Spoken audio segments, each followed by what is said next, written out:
What's up YouTube? How you all sexy, gorgeous, beautiful people doing? Hope you're all tickety-boo. This video is for all those people that are struggling or battling, whether it's daily or weekly, overwhelming alcohol urges and that want to break from it all. Yes, it ain't clickbait, it is genuinely poisoning the beer devil kind of stuff. But first we need to rewind for a little bit more perspective. Rewind back to when I was 15, 16 or so. Ever since then I've had this sort of never-ending alcohol urge. Nothing too excessive. There's obviously people out there in a lot worse situation than I was. But yeah, the younger I was, the more I drank. The older I got, the more I was trying to behave myself. But whether it was 1 or 2 weeks or 6 months, that urge for alcohol would always get the better of me. And obviously, all the aggro that goes with it. And you know, there's always a good reason to go out and have a few beers. Or sometimes you don't need a reason to, you know what I mean? It's just alcohol, want alcohol. Now fast forward to 2016 and I've been dealing with this, with a condition called SIBO, small intestinal bacterial overgrowth. Basically means you've got the wrong gut bacteria and or too much bacteria in the small intestine. Yeah, you're probably thinking not big a deal, bit of gut bacteria. But if you do a little bit of research on the subject, you find out things like our gut bacteria make up 80% of our immune system. There's gut bacteria that feed on fat, that feed on sugar. There's gut bacteria linked to psychopathic behaviour, to autism, to anorexia, obesity. Some of them synthesize vitamins. There's a massive list of how detrimental these bacteria are to our lives. Most of the time we live in a sort of symbiotic relationship with them, but obviously with junk food, artificial sweeteners, processed foods, various medications, stress, all the rest of it, all negatively impacts gut bacteria and causes issues.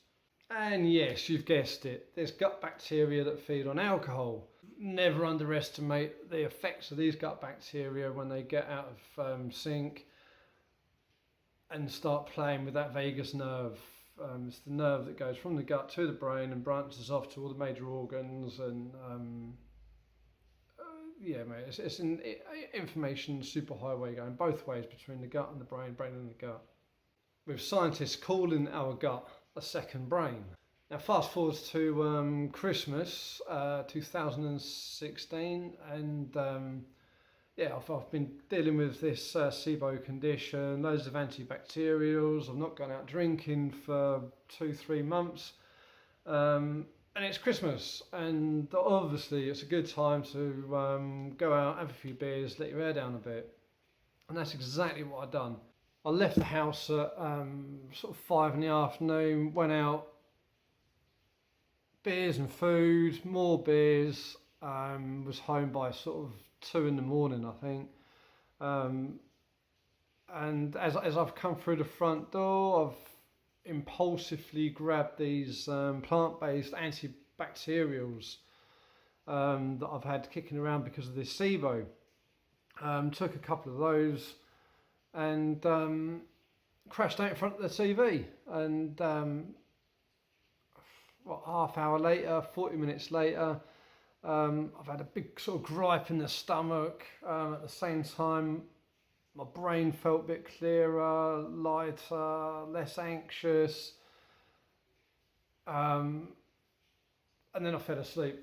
And then obviously woke up with a hangover, but feeling, yeah, just less anxious, clearer head a little bit.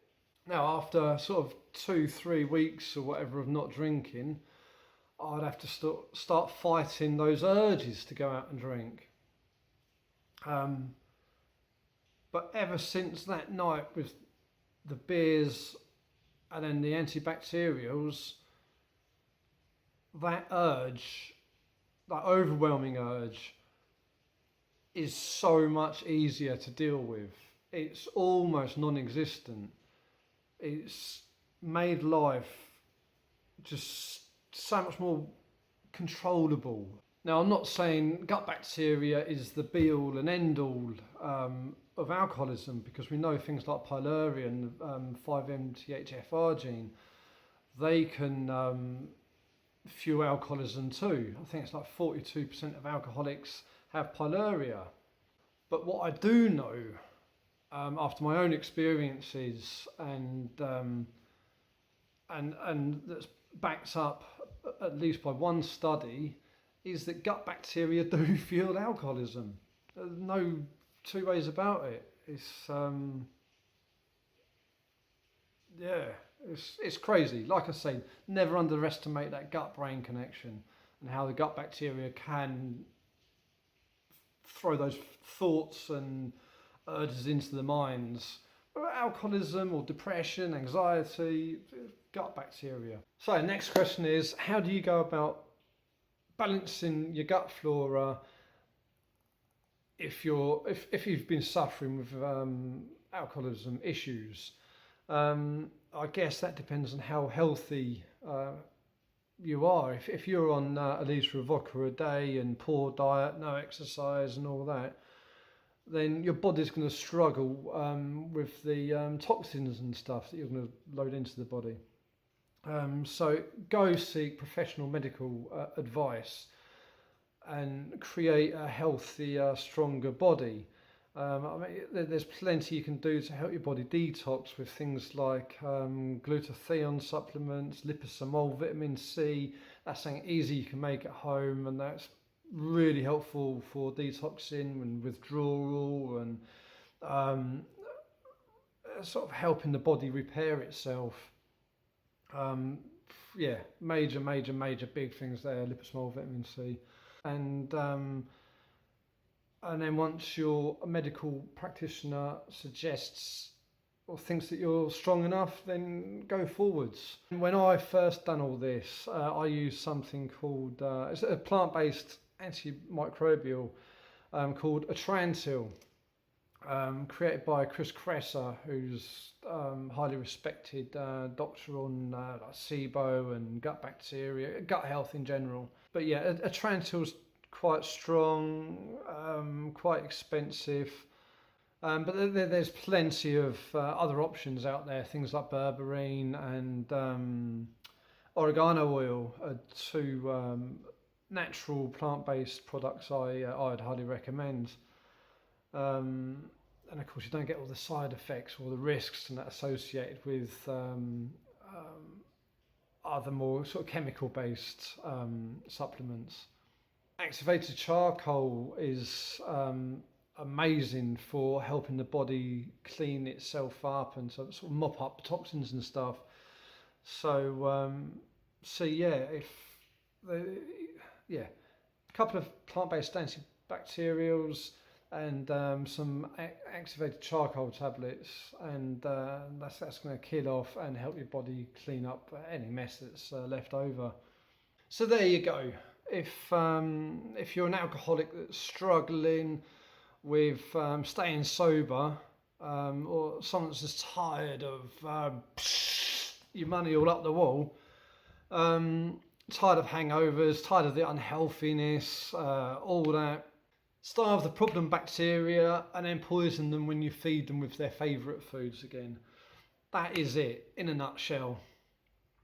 Something else I noticed whilst on this little part of my journey is when I killed those bacteria off that fed on alcohol, and then went out drinking after, beer tasted fresher and nicer. Like I said, and less anxiety, slightly clearer heads, just general all over better sort of well-being, and so much easier to behave myself and save some dollar.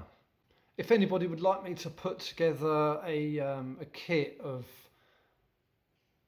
what I think would be the best way to go about things in hindsight, after I've experimented with this, that, and everything else, let me know in the comments below, and yeah, I'll put a kit together and a few dollars type thing, and give you a much better fighting chance and a speedier recovery, I guess.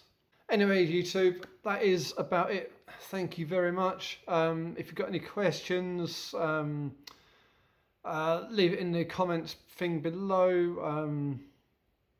If anybody else can sort of relate to this, or they've got their own experience with all this, let me know in the comments below. I'd love to read your thoughts on it all. Thanks for watching. I hope all this helps somebody. Please give the like button and subscribe buttons a little bit of abuse. Go on, get your finger in there, and yeah, make sure you tickle the little bell notification so you get notified of any future Healthy Madness videos. Peace out, and thank you very much. I will catch you beautiful people later on.